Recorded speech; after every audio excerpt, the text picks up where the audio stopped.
You feed me with false hope and promises. You manipulate me. You make fun of my appearance. And when I question it or confront you, you then call it the thing about me that you love. You trap me with a pregnancy. And when that's all lost, you put the strain of the marriage upon me.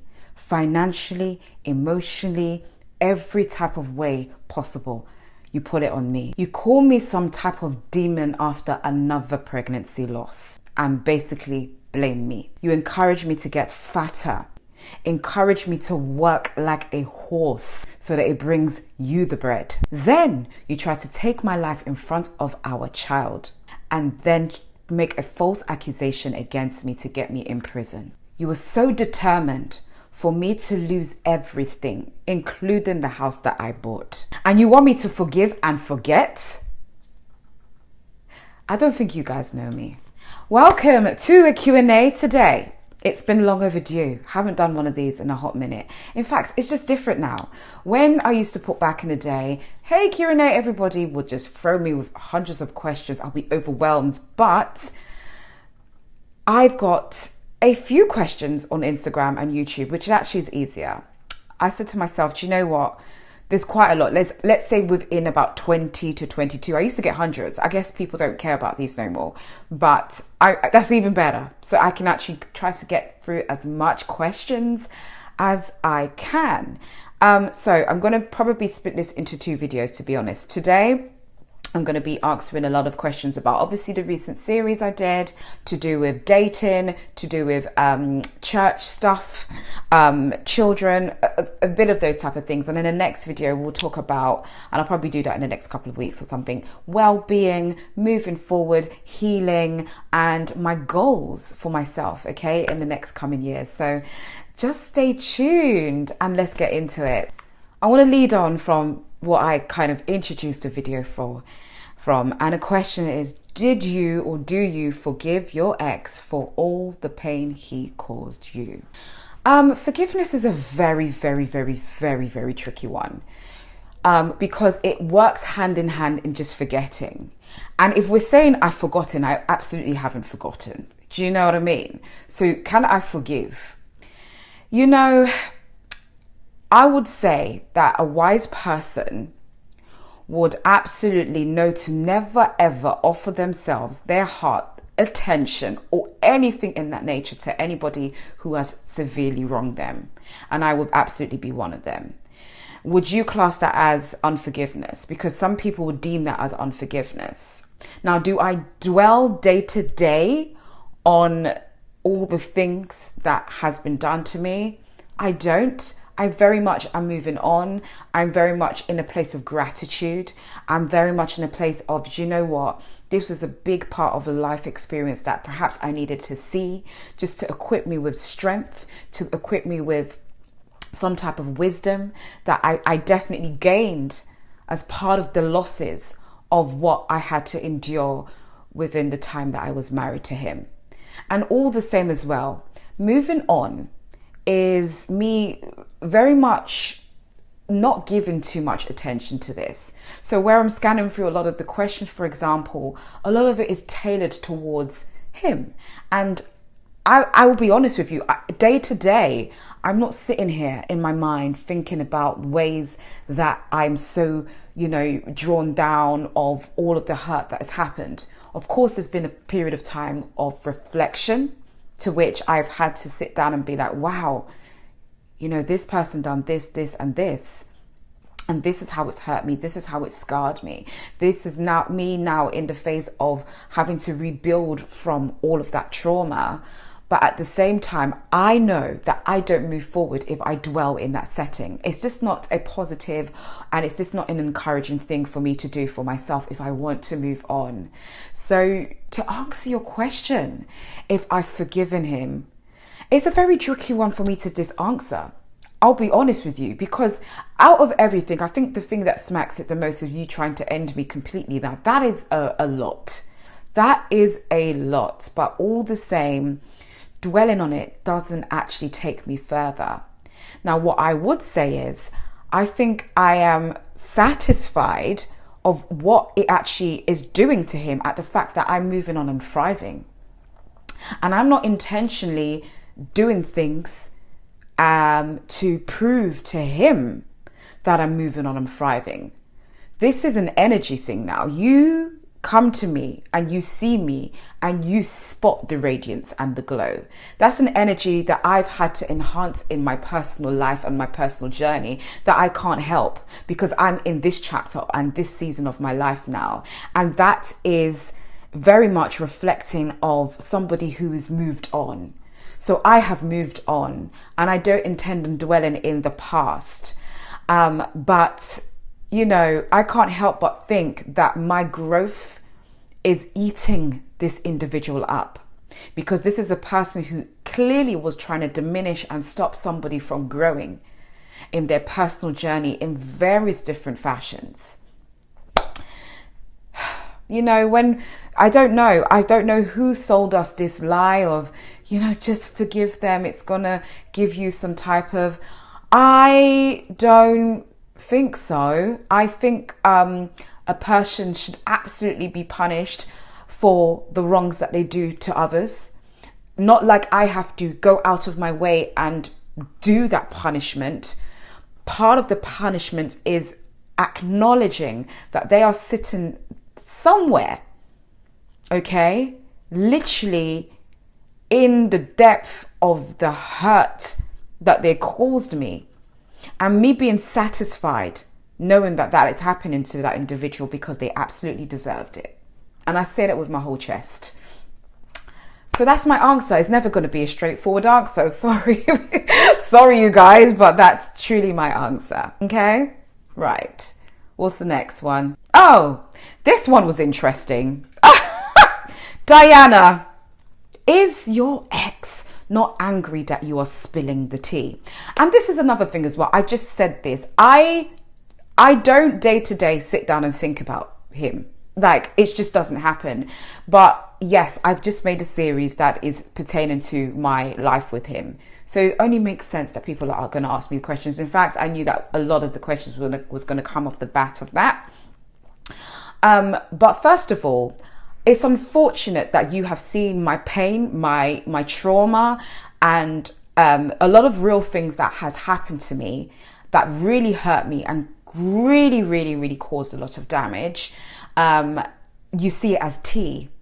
That's just it just goes to show where a lot of us are. Now, I understand that, you know, story times and obviously watching content on YouTube is entertainment to a factor. You know, you're sitting there, you're compelled, you're interested. And I obviously, there were no lies told in my entire series. However, for the interest of viewers, I'm not just going to give you a flat story. Of course, I'm going to build up and give you as much interesting content as possible so that you really, as a viewer, can really visually see exactly what I'm trying to communicate to you. Do you know what I mean? But it's not tea. You know, I didn't come here to give you tea. And I honestly, without being defensive, I do find it a little bit insulting that some of you have taken this, my trauma, as tea. You know, it's not tea, babe. It's a real life thing that happened to me. And just off the bat of that as well, you know, obviously I am not doing this for free of charge. I'm sure we all know that advertisement runs on YouTube, and as creators we get paid for it. And I would say with my whole chest, I am getting paid, and rightly so. I have no qualms. I have no setbacks. I have no regrets or feel any type of guilt whatsoever at taking a coin and a penny and a bag for putting my series out there. I'm absolutely getting paid, okay? And there's nothing wrong with that. From the beginning of time as we know it, okay? People who have a story of value write books and they sell them. Okay, in various different ways. And this is my version of selling my story, if you will. Why? Because it has value. It has value that is not just for your entertainment, but it has value that somewhere, someone out there, some woman somewhere is watching this and reflecting on it and seeing how much she can relate to it. And guess what that's going to do? It's going to help her. Okay, it's going to help her see certain signs she never saw before. And so take this as part of my ministry, if you will. Okay, I'm doing the work of the Lord, honey. I'm doing the work of God. Coming here to spill the tea about my life is helping a woman who has been in domestic abuse. If you're also concerned or, a bit riled up at the fact that I'm doing it for views, I'm para. Ghana for, you can give the translation to our non-Ghanaian listeners out there. I am definitely raking up the views, and I want to let everybody see this, because you know what I need? I need the visibility. Oh, maybe her channel is dying and maybe she has nothing to talk about. I have my story. My story is my ministry. My story is the value that is needed to be offered to this world so that it does something to uplift our very much close to dying community. Okay. So I'll just say it, and I'll say it as that. Yes, it's for views. Yes, it's for money, but yes, it's also to save a woman out there. And I truly believe that is the purpose of why I'm not going to be here like, oh, I'm here to just help you and that's it. That is the number one reason. But I have been through hell, and it's about time I'm getting paid for it. Because if anything, what he did do absolutely was strip me from my wealth and strip me from my riches. That is a fact. I haven't even got to that crux yet. I don't know if I ever need to, because it is what it is. We are rebuilding. And I thank God that I had the opportunity to do that. Next question. Oh, you guys. All right. One of the questions is like, how are you? I'm okay. I'm okay. Your girl's fine. All right. I love when I get a simple, how are you? I'm good. I'm very good. I'm so focused right now. If you can see, I'm just being so consistent. I struggled with consistency for a while because honestly, what I was putting out there clearly wasn't engaging. I wasn't connecting. And that's how I knew that I am probably not doing the right thing. The moment I said, I've got to be honest about where it really is and who I am, then I can just see how it's thriving. And I just feel like I'm in my element, I'm in my power right now. Like, honestly, one simin bahabaye nonsense to me. Right now, I'm fulfilled, okay? I'm an Ashanti woman who has got so much strength, so much grace and power, and I feel like a lot of us are in the season of growing and getting ours. And, I just pray that God can help me on building this community and making a movement of women who are going to be empowered by my story, and work on their personal growth and development, heal from their trauma, etc. So let's go. I'm okay. Your baby girl is doing well. Trust me. And thank you for asking. So I want to segue into some of the questions where it's asking me about church and God and stuff like that. And hopefully this will be a great opportunity for me to invite you to my Patreon and also YouTube members. I'm actually really, really honored. I'm actually getting members already and I'm just like, oh my God, what? I'm excited. I kind of was testing the waters with that. But, there are certain things, and I said this in a previous video, there's certain things that I just don't feel comfortable with speaking out about on this main domain. Okay. I am a very spiritual person. And I've had in the past people ask me where I'm at with, my faith, Christianity, being a believer, God, and all of that. There's some questions, I would get into it, but, I delve deeper into my thoughts on matters to do with faith and spiritual things on my Patreon or on my membership. So do become a member, okay? If you are open to hearing, where I'm at with that, my thought processes and stuff. I'm going to be bold and saying, I have previously mentioned it, but I am deconstructing Christianity.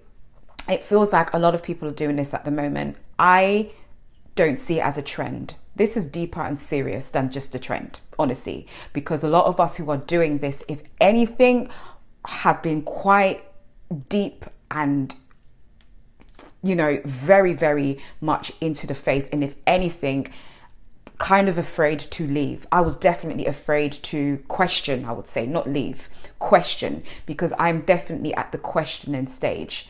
And the first part of that is obviously leaving the church. I have definitely left the church. I am not a member of a church anymore, and I don't intend on being.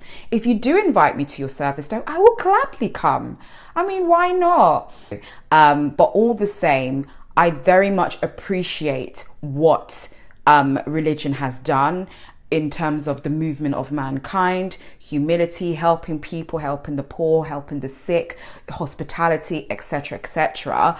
But that's lovely. I think it's a good human trait to carry, to help each other anyway, regardless of your faith or not. And when I established that, you can actually do all these things without having to put a branding over yourself that you are a Christian, or you are a this, or you are a that. Even if it's spiritual, you can actually impact the world and make it a better place because you are willing to do so. And so I wouldn't say that it immediately affected my relationship with Christ. After that, I definitely leaned more into the church and into the faith whilst I was going through a lot. But in this current season, I'm now having to dissect and really ask some really tough questions that I never dared ask before. Yeah, so hopefully that answers your question. I'm going to take one more faith question. Someone said, did it create a rift between you and God? And how were you able to find your way back? That's an interesting way that question was put. First of all, it's never created a rift between me and God. I don't even have a rift between me and Jesus. Like, I haven't got beef with Jesus. Jesus is amazing, okay? And how did I find my way back? Well, how do you know if I'm ever going back, if I ever left? That's an interesting question. So I kind of don't know how to answer the latter part of that question, but nevertheless, I really appreciate it. Thank you. Now, I can't quite find the question, but somebody touched up upon the topic of church hurt. And I'm sure you've seen that quote go around, ain't no hate like Christian love. Who even invented that? That's bars, you know. That is bars. I'm telling you. Church hurt is something that I think 99.999% of Christians experience. But you know, it's not just church hurt that we all experience. We experience hurt from the world. You know, we experience hurt from people who even are meant to love us, or who are shown that they love us and then they hurt us. But specifically speaking about church folk specifically, I can definitely say I've looked back at a lot of situations and scenarios, including that of him, and I think, man, you are a piece of because you've done such and such. And I absolutely can use that as part of my experience to further, you know, make an analogy and analyze my relationship within this, you know, sect, if we want to call it that. But more so, yes, I would take a lot of my experience and my church hurt as something that has contributed to my thinking and my you know, factoring and rendering of whether I really want to continue serving in this manner in the which we have been taught to serve, if that makes sense. But I don't want to allude it all to church hurt and the abuse and the disrespect and the lack of adequate spiritual leadership skills that I've seen a lot of pastors do, and even just from the outward looking in of, you know, abuse that has happened to others, not just my own personal church hurt, but whether it's been, you know, sexual abuse or manipulation to others, and how I judge that and perceive it. Of course, it's part of the equation. It makes me think, man, this isn't something that is adding up, and so I don't want anything part of it anymore. But it's not just that, it's literal me seeing something black and white, based on various different experiences, seeing scriptures and whatnot, and really having my own critical thinking about it. So I wouldn't blame me wanting to kind of look in, you know, other various ways of how I see my faith or, you know, my Christian walk to be. I wouldn't completely blame that on the church hurt. I hope I'm making sense. I'm all over the place. But I wouldn't completely blame it on that. I am dissecting and I'm really, really looking into facts and scripture and making comparisons and just using my own critical thinking and just being honest, having honest dialects with myself. But yeah, I'm not beefing with Jesus. So moving on from the church stuff, we want to talk about my love life because you guys are so nosy. You guys want to know what's in that department. So straight question, are you dating? I get asked that question quite a lot actually. Am I dating? Look at this fine girl. Look at this fine bobo. Oh, hey ma, are you dating? Well, if you must know, you know what? I have dissented men. Like, you have no idea. I'm so focused on myself that I don't even have my hopes up on that. Like, if it goes somewhere cute and fruitful, that's great. I could always be optimistic about it, which is always a good mindset to have, which I am. But all the same, if it's not something that is going to work out, then we're okay. You know, we have to move on. What I've learned to do is really not carry a lot of my feelings with a man with my heart. I'm not leading with my heart anymore. I used to do that, absolutely. I mean, I can have love for you, but until I am really shown that you are worthy of me giving that, and even so, that's even risky business because someone could show you all of who they are in the beginning and switch it up. Okay, and that's kind of scary. And this, when it comes to the subject of love, I really guard my heart. Yes, there is a special person, I would say that, but are we dwelling and staying there? What we're doing is we're focused on Project Chanel, Project Nanama, Project Focus, Project Get My Bag, Project Conquer the World. Okay, that is what I'm doing. That is the project. Attention. Okay, what is the next question? Still on the dating type of relationship, love type questions. We have, do you see yourself getting married one day? Oh, do I see myself going down the aisle with a white dress and my bridesmaid? You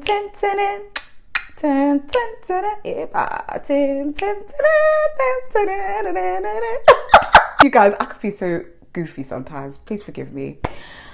I don't know.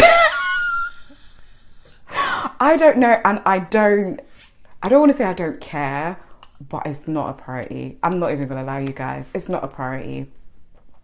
And if I do, it probably would just be traditional, because to me, that's actually the main thing. Okay, traditional marriage is the main thing. And if that hasn't happened, you haven't married. As a Khan, that is, of course, because the white gown and all of that is a European standard of marriage. It's not actually our tradition. And for me, I think the real thing is where you are from, your traditional way of conducting a marriage ceremony.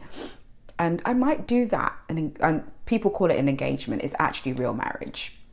That makes more sense to me in my mind than the white gown thing.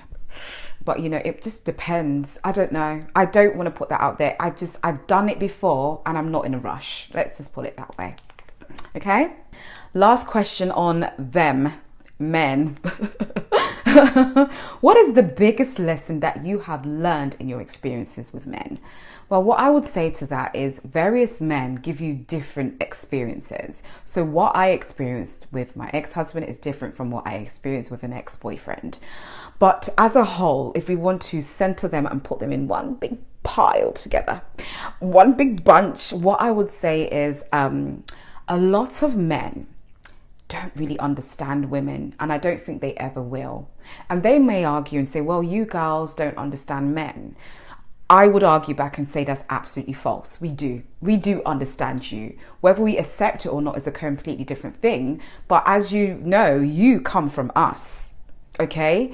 And it'll be weird to say that we don't understand what actually comes out of us, because we are the ones who essentially give birth to you. So we do understand you. A lot of us, myself included, are boy mums, okay? So whilst AJ and Emmanuel do a lot of extraness that I have to be like, why? I get them. I get them.